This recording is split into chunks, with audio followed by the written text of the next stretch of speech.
Hello friends, welcome to the world of physics. मी आहे GM sir आणि तुम्ही पाहताय आपल्या सर्वांचं आवडतं YouTube चॅनल ढवारेज फिजिक्स ऑनलाइन क्लासेस. बेटा, in the last lecture we have seen what are the rules or conventions for writing the SI unit of a given physical quantity.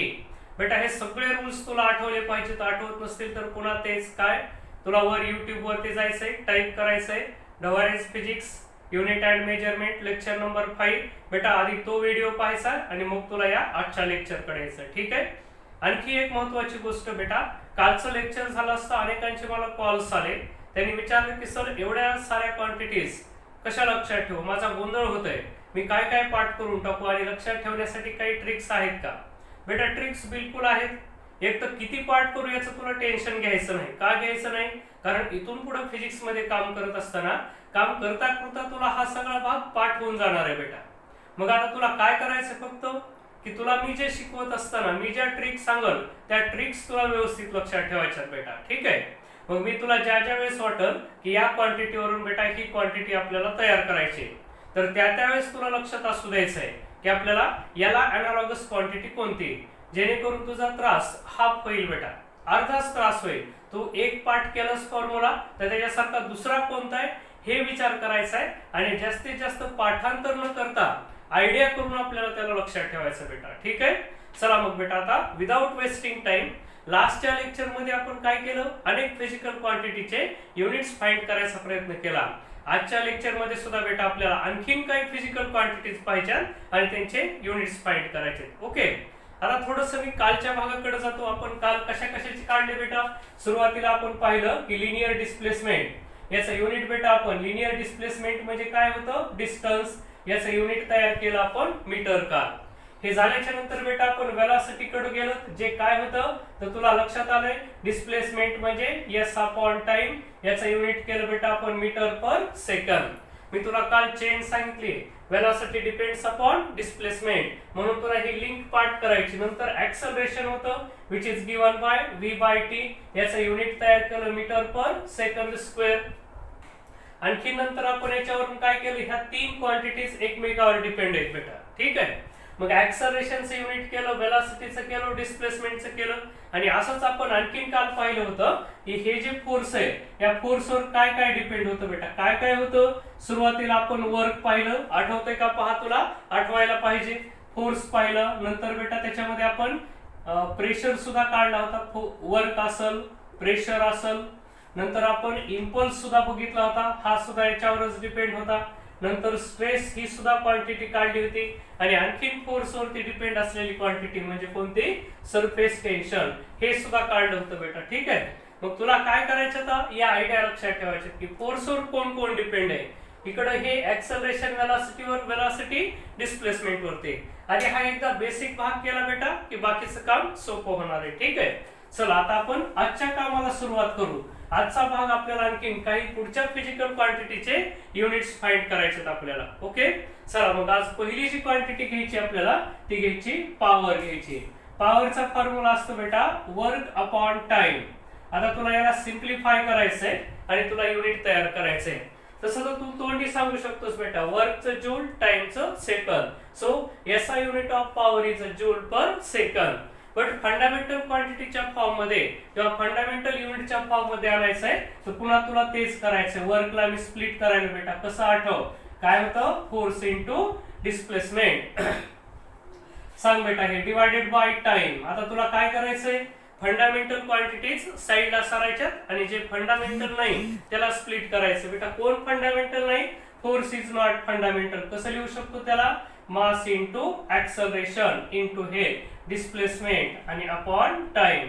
बघ बेटा, मी या दोन क्वांटिटीज इकडे साईडला सारल्यात आणि फोर्सला कसं राईट केलं, मास इंटू ऍक्सेलरेशन.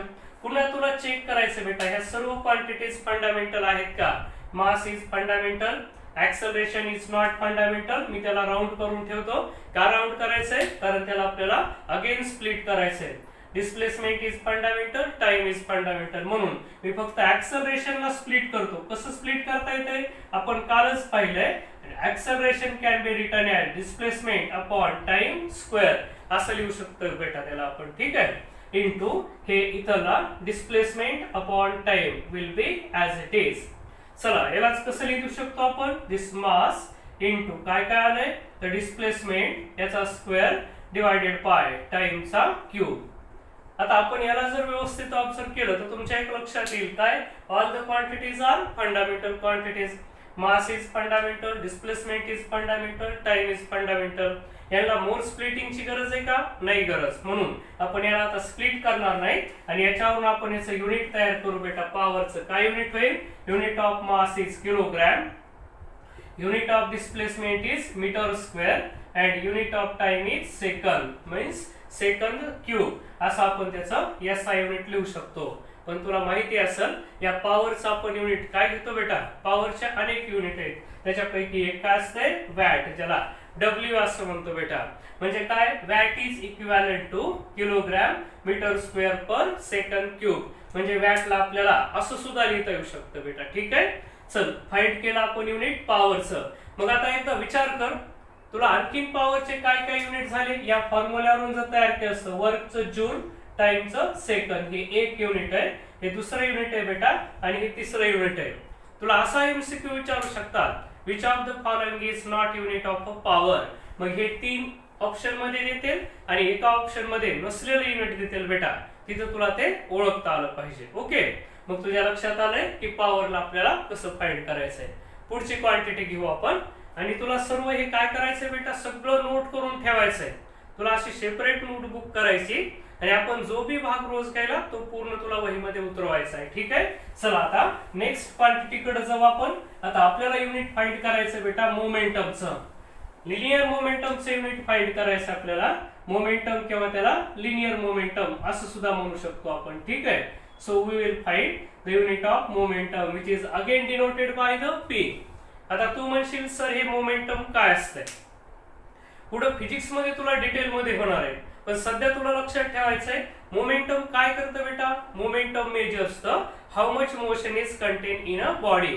इमॅजिन कर बेटा, हा पेन पळायला, तू म्हणशील मोशन मध्ये, पण ह्याच्यात किती मोशन आहे म्हटलं, तुझ्याकडे आन्सर नसणार आहे. मग हे मोशन काउंट करायचं, मेजर करायचं काम हे मोमेंटम करत असतंय.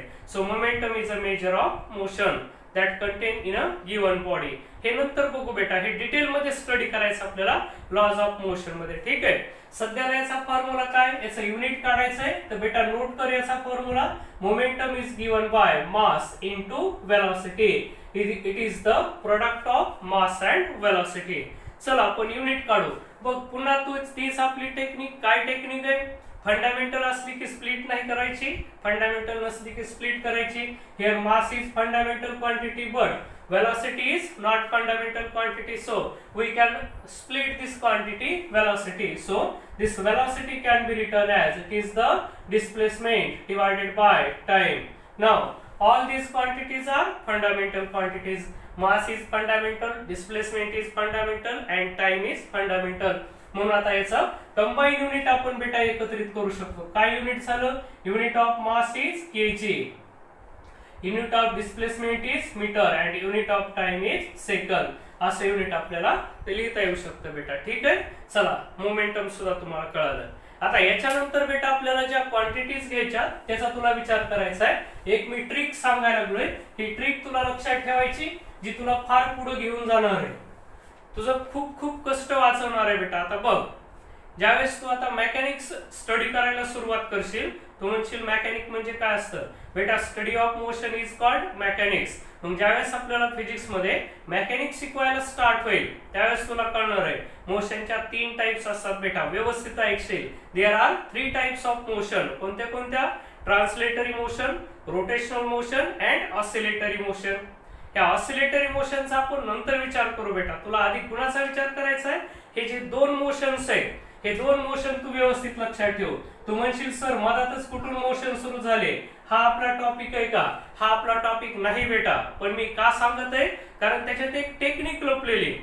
तुला खूप सारे फॉर्म्युले पाठ करावे लागणार नाहीत. मी एक छोटी आयडिया सांगणार आहे, ती आयडिया जर बेटा तू लक्षात ठेवलीस तुझं खूप काम वाचणार आहे. मग सध्याला लक्षात घे की आपल्याला 2 मेन मोशन असतात बेटा. कोणते कोणते, translatory motion and rotational motion. असे हे 2 टाइपचे मोशन पुढे तुला स्टडी करायचे. मग आता मी हे आता का सांगत आहे, कारण इकडे जे फॉर्म्युले आली का बेटा तेच जशाल तसे इकडे येतात, त्यात थोडीफार ऍडजस्टमेंट करावी लागते. कारण हे दोन वेगळे वेगळे जरी मोशन असले बेटा तरी यातल्या फिजिकल क्वांटिटीज हे एकच काम करतात. कसं काम करतात म्हणशील नाही कळालं सर मला थोडंसं डिटेल मध्ये सांगा, ऐकशील व्यवस्थित. बघ आता इमॅजिन कर, समजा तू आता डिफरंट, तुला क्रिकेट कळतं, क्रिकेट पाहत होतं बेटा, तुला माहिती ऑस्ट्रेलिया असेल, इंग्लंड असेल, आणखीन आपण पाकिस्तान घेऊ शकतो, न्यूझीलंड घेऊ शकतो. बेटा आपल्याकडे विराट कोहली हा खेळाडू ज्याला की प्रत्येक जण सध्या ओळखतो, तो वर्ल्ड मधला बेस्ट बॅट्समन आहे. ठीक आहे, तू जर ऑस्ट्रेलियामध्ये गेलात किंवा इंडियन लोक, आपण भारतीय समजा, ऑस्ट्रेलियाच्या खेळाडूबद्दल बोलायला लागलो तर काय म्हणतो बेटा, स्मिथ. स्मिथला तू ओळखतो, तू असं म्हणतो बेटा स्मिथ हा ऑस्ट्रेलियाचा विराट कोहली. याचा अर्थ काय, तो खरा खरा विराट कोहली का नाही, पण भारतासाठी जो काम विराट कोहली करतो, काय काम करतो, खूप सारे रन काढतो प्रत्येक मॅचला.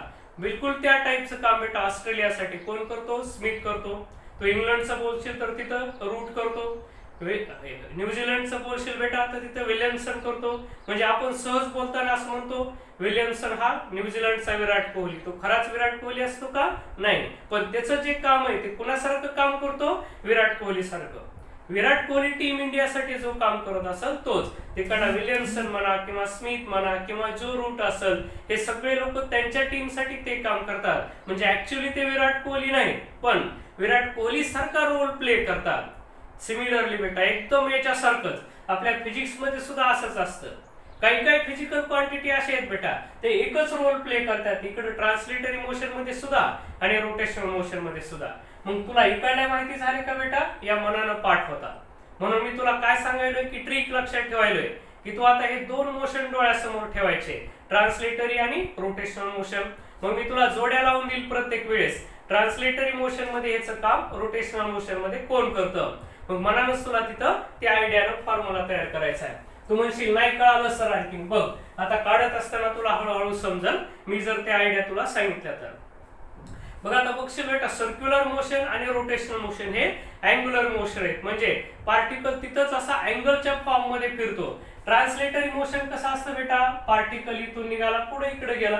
रोटेशनल मोशन मध्ये तसं होत नाही. तुला हे जे व्हील असेल एखादं, समजा हे व्हील जागेवरतीच फिरायला, त्याचा पार्टिकल असा सर्क्युलर मोशन परफॉर्म करतो, किंवा फॅनच्या ब्लेडचं मोशन असेल. हे सगळे मोशन पुन्हा स्टडी करू, पण सध्या लक्षात घे की हे एका जागेवर दुसऱ्या ठिकाणी गेली की ट्रान्सलेटरी मोशन, आणि बॉडी इथंच रोटेट व्हायला सुरुवात झाली तर ते रोटेशनल मोशन आहे. मग आता बघ बेटा मी एवढा भाग तुला का सांगितला, हा टॉपिकचा पार्ट नाही, पण सध्याला काही फिजिकल क्वांटिटीचे फॉर्म्युले तुला इझिली लक्षात राहतात, म्हणून मुद्दा मी हे मेन्शन करत आहे, तर लक्ष देशील. आता मग आता असं जर म्हटलं बेटा मी की काय कर बेटा की तू या अँग्युलर डिस्प्लेसमेंट, तुला काय करायचंय, या अँग्युलर डिस्प्लेसमेंट जे की थिटानं डिनोट केलं जातं, याचं युनिट फाइंड कर म्हटलं तर तू म्हणशील काय असतं सर मला हे माहितच नाही. आधी मला हे सांगा की अँग्युलर डिस्प्लेसमेंट काय असतं. हा आपला जो फर्स्ट टॉपिक आहे ना बेटा तो असाच आहे, याच्यामध्ये एंटायर 12वीचं फिजिक्स तुला या चॅप्टर मध्येच पूर्ण यूज करायचंय. म्हणून सुरुवातीला तुझा असा कॉन्फिडन्स थोडासा गेल्यासारखं वाटतो, तुला असं वाटायला लागतं की आपल्याला जमणार, पण ही तुझी चूक नसते. तुला याच्यात विचारलेल्या क्वांटिटीज 12वी मधल्या 11वीत विचारतात, म्हणून तुला डिप्रेस व्हायची गरज नाही. तुला फक्त काय करायचंय, आम्ही ज्या आयडिया प्रोव्हाइड करायलो त्या लक्षात ठेवायच्या. इमॅजिन कर तुला असं सांगितलं की अँग्युलर डिस्प्लेसमेंटचं आपल्याला युनिट फाइंड करायचंय.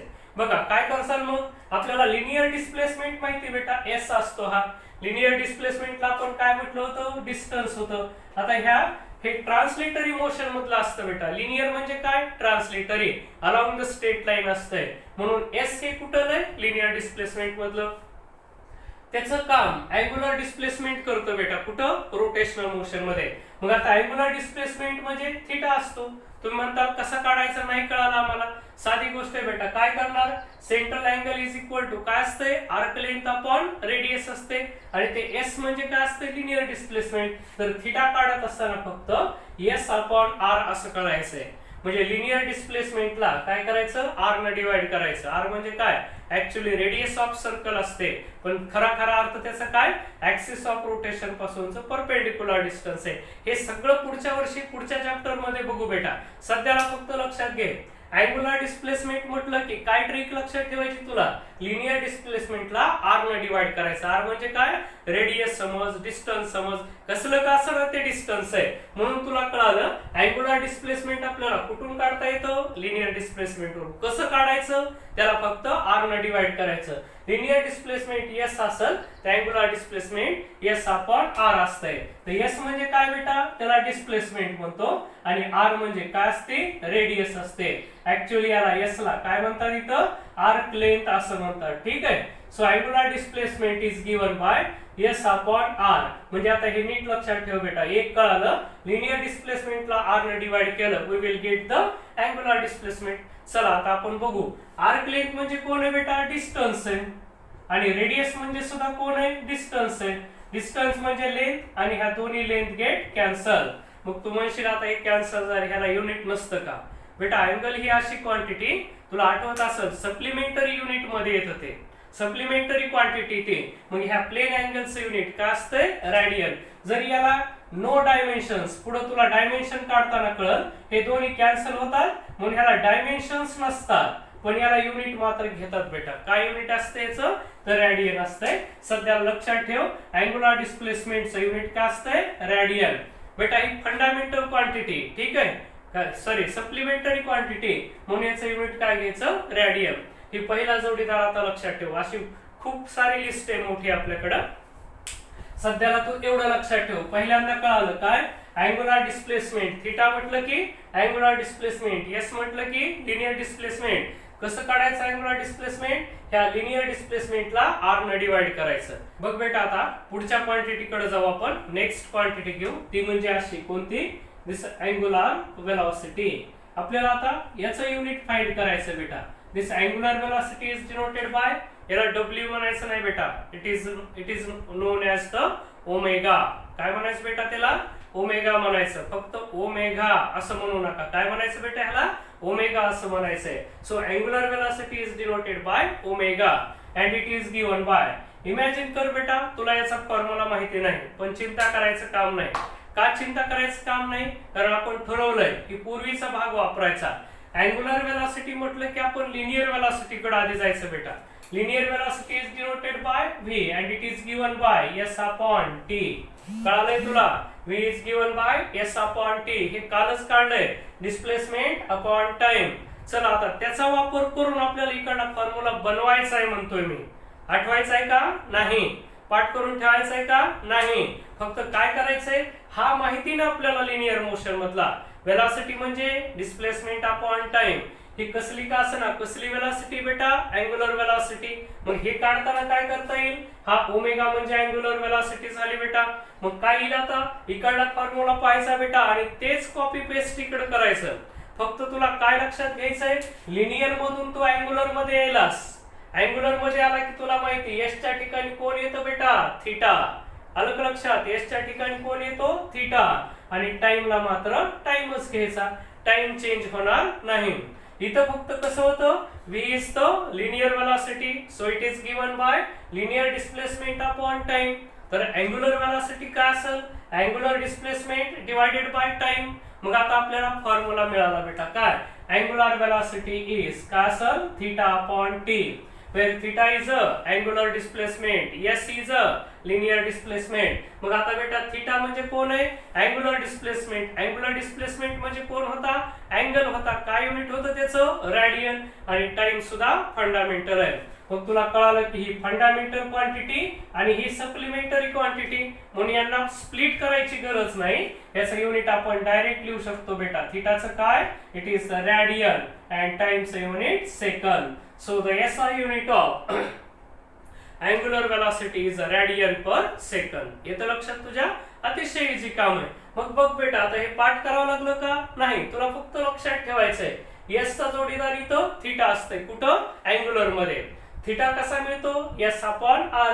या s ला फक्त r ने डिवाइड केलं. ठीक आहे. चला पुढे जाऊ बेटा. आता पुढची क्वांटिटी घेऊ, तिचं युनिट काढायचा प्रयत्न करू आपण.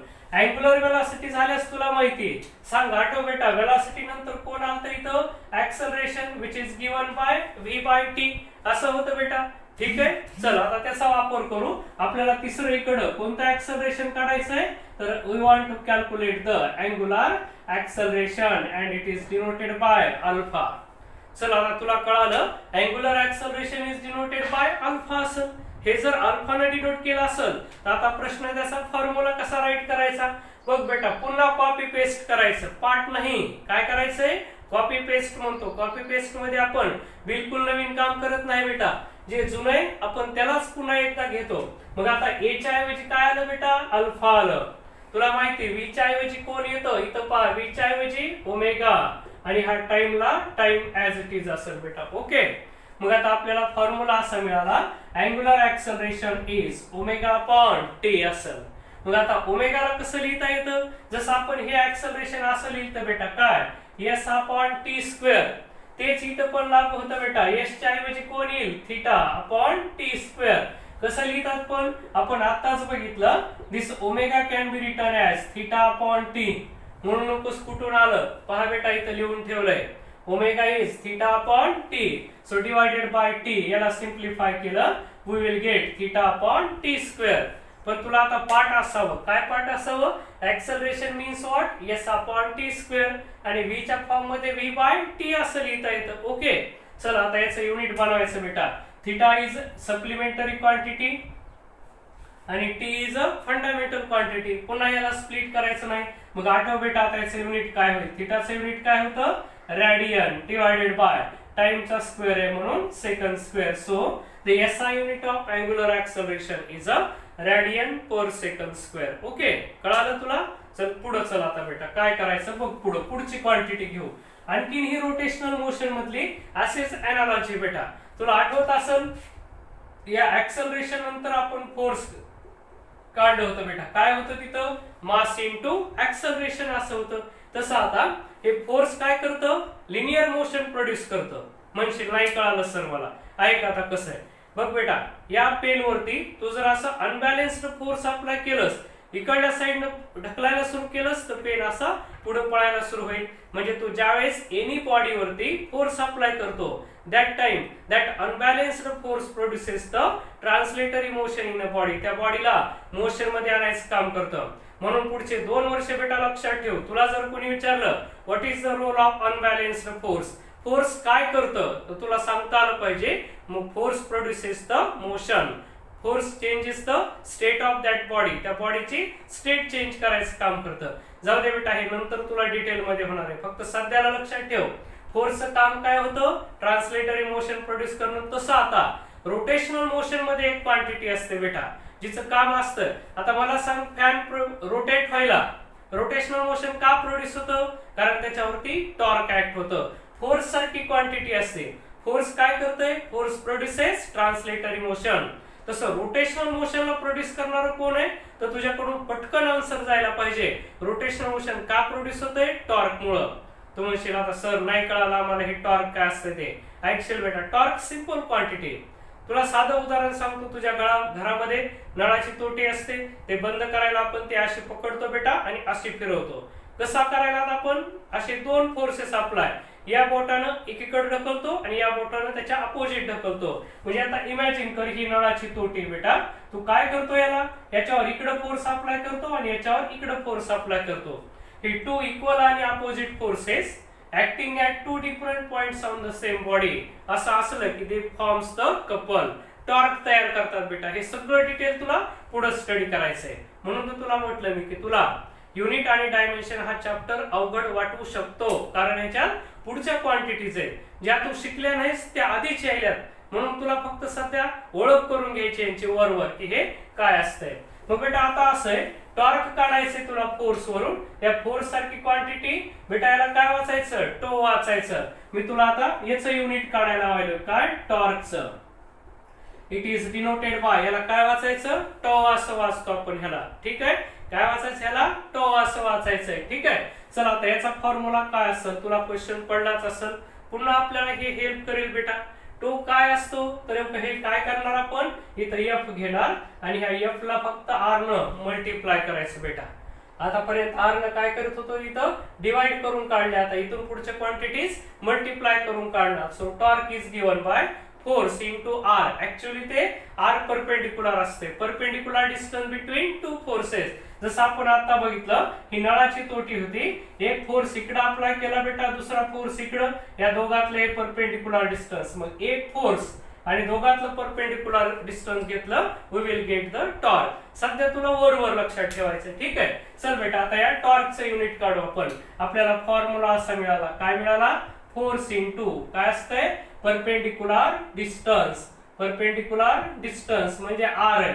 फोर्सला कसं लिहिता येतं बेटा, आठव परत, काय, मास इंटू ऍक्सलरेशन, करेक्ट. आणि परपेंडिक्युलर डिस्टन्स म्हणजे कोण असते ते, त्याला आपण डिस्टन्सच म्हणू, म्हणजे कोण आहे, लेंथ आहे बेटा ते, ठीक आहे. चल आता पुन्हा परत चेक कर, मास फंडामेंटल आहे का, आहे. ऍक्सलरेशन आहे का बेटा, नाहीये. मी राऊंड करतो त्याला, का राऊंड केला, त्याला स्प्लिट करायचं आपल्याला. आता कसं लिहिता येईल, acceleration can be written as displacement upon time square. हे बघितलं, acceleration means what, displacement upon time square. म्हणून मी आता वेळ न घालवतो त्याला असं लिहितो, acceleration can be written as काय, डिस्प्लेसमेंट अपॉन टाइम स्क्वेअर असं असतंय, मल्टिप्लाइड बाय डिस्टन्स. बघ बेटा आता आणखी चेक कर, सगळ्या फंडामेंटल आहेत का. Mass is fundamental, displacement is fundamental, distance is fundamental and time is fundamental. मग आता स्प्लिटिंग करायची का, नाही करायची. मग याचं युनिट कसं बनेल बेटा, मी एकदा असं लिहून टाकतो, मास. डिस्प्लेसमेंट म्हणजे डिस्टन्स, हे सुद्धा डिस्टन्स, म्हणजे मी त्याला असं लिहून टाकतो, या डिस्टन्सचा square divided by time square असं लिहिलं बेटा, ओके. पहा आता मग याचं युनिट काय असेल, आता युनिट बनवू. Unit of mass is KG, unit of distance is metre square divided by unit of time is second square असं युनिट झालं बेटा, ठीक आहे. चल तुला आता हे सुद्धा कळालं, kilogram into metre square upon second square. इथून पुढच्या क्वांटिटी कशा आहेत बेटा, इकडच्या याला फोर्सचं काम कोण करायलंय, टॉर्क. मी मगाच सांगितल्यासारखं ऑस्ट्रेलियाचा कोहली कोण आहे, स्मिथ आहे. म्हणजे इकडल्या कोहलीचं काम तिकडला स्मिथ करतो, म्हणून तो कोहली सारखं काम करतो पण कोहली नाहीये बेटा. तसं इथं हे टॉर्क कुणासारखं काम करायला, फोर्स सारखं, पण ते फोर्स नाही, ती जरा वेगळी क्वांटिटी. कशी काढली मग, एफ ला आर न मल्टिप्लाय करा, we will get the torque. हे सगळं डिटेल मध्ये पुढच्या चॅप्टर मध्ये तुम्हाला येणार आहे बेटा, ठीक आहे. चला आता पुढे जाऊ आपण आणखी. पुढे युनिट तयार करू, पुढची क्वांटिटी तुम्हाला याच्यासारखीच आणखी मिळणारी क्वांटिटी अशी बेटा, या फोर्सला आर न मल्टिप्लाय केलं, टॉर्क आलं. बेटा तुला आणखीन आता झालं की लिनियर मोमेंटम, पी म्हणजे काय असतंय, मास इंटू वेलोसिटी असते. तसं आता या लिनियर मोमेंटम सारखी एक क्वांटिटी असते रोटेशनल मोशन मध्ये, काय, अँगुलर मोमेंटम. बघ बेटा लिनियर मोमेंटम सारखी अँगुलर मोमेंटम आहे, it is denoted by L. तू म्हणशील सर आता एल चा काय फॉर्म्युला आहे, गेस लाव बेटा, काय असायला पाहिजे, या एल चा फॉर्म्युला हे पी म्हणजे कोण आहे, लिनियर मोमेंटम. ट्रान्सलेटरी मोशन मध्ये लिनियर मोमेंटम जे काम करतं बेटा तेच काम रोटेशनल मोशन मध्ये कोण करतंय, अँगुलर मोमेंटम. कशाला डिनोट करायचं, एल न. मग आता याचा फॉर्म्युला कसा असेल, मी हा पी घेणार बेटा मल्टिप्लाइड बाय आर. जसं टॉर्क काढलं एफ मल्टिप्लाइड बाय आर, तसं angular momentum P multiplied by R. हे अनालॉजी नीट लक्षात ठेव बेटा ह्या तीनची. आणि पुन्हा इथं सुद्धा आणखीन आपल्याला तीन स्टडी करायचे, सध्याला दोन झाले आपले. So L is equal to काय, पी इंटू आर झालं बेटा. पी म्हणजे काय, लिनियर मोमेंटम आहे. कसं लिहिता येतं त्याला, पी ला तुला माहिती, P can be written as M into V, इथं लिहून ठेवलेलं आहे बेटा, मल्टिप्लाइड बाय दिस आर. चला आता मास फंडामेंटल आहे, velocity is not fundamental, it can be written as S upon T. आणि आर मीन्स काय, डिस्टन्स आहे, म्हणून ते सुद्धा फंडामेंटल आहे. मग बेटा हे सगळ्या फंडामेंटल झाल्या. एम म्हणजे काय, मास आहे, एस म्हणजे डिस्टन्स, आर म्हणजे डिस्टन्स, म्हणून मी त्याला असं लिहितो, डिस्टन्सचा स्क्वेअर डिवायडेड बाय हा time will be as it is. बघ बेटा आता याचं युनिट काय असेल, मग मासचा असेल किलोग्रॅम, डिस्टन्सचा असेल metre square per second. It is the unit of angular momentum. ठीक आहे बेटा, आलं तुझ्या लक्षात. तर चल आणखीन एक क्वांटिटी आपल्याला स्टडी करायची बेटा, काय, काल आपण पाहिलं अँगुलर इम्पल्स जे होतं, सॉरी इम्पल्स फक्त होतंय, कसं काढलं काल, फोर्स इंटू टाइम झालं बेटा. आज आपल्याला ते इकडं काढायचंय, ते जेनच इंडिकेट करतात इकडं, पण त्याला फक्त अँगुलर इम्पल्स म्हटलं, हे कसलंय, लिनियर इम्पल्स म्हणू आपण, किंवा त्याला नुसतं इम्पल्स म्हणतो आपण. हे अँगुलर इम्पल्स असेल तर बघ आता एफ च्या जागी कोण आहे, एफ सारखा कोण असतो बेटा, टॉर्क आहे. F चं काम कोण करतंय? टॉर्क. मग जर या J चा फॉर्म्युला F * T असेल तर अँग्युलर इम्पल्सचा काय होईल? F च्या ठिकाणी कोण येईल? टॉर्क. आणि तुम्हाला माहिती टाइमच्या ठिकाणी टाइम येतो. मग आता मी कुणाचं युनिट काढून दाखवलंय? अँग्युलर इम्पल्सचं. बघ घे बेटा आता पुढची क्वांटिटी ज्याला आपण काय म्हणतो? Angular impulse. पहा आता हे अँग्युलर इम्पल्स कसं मिळणार आहे? Denoted by the J. मी कसा फॉर्म्युला केला बेटा? साधा इम्पल्स असतंय फोर्स इनटू टाइम. अँग्युलर मध्ये म्हणजे काय? रोटेशनल मोशन मध्ये गेला. फोर्सचं काम कोण करतंय? टॉर्क करतंय. फोर्सच्या जागी कोण येईल? टॉर्क येईल. म्हणून मी काय करतो तिथं? एक टो इनटू काय घेतलं बेटा? T. तू म्हणशील सर याच्यासारखं लागू होत नाही का? R न मल्टिप्लाय केलं तर चालत नाही का? तर चालतं बेटा. याला तो R न जरी मल्टिप्लाय केलंस तरी चालतं. कसं बघशील इकडं आता? काय असतं इथं? J. टॉर्क काय असतं बेटा? इथं माहिती आपल्याला टॉर्क F पाहशील इथं काय? F * R. F * R * T.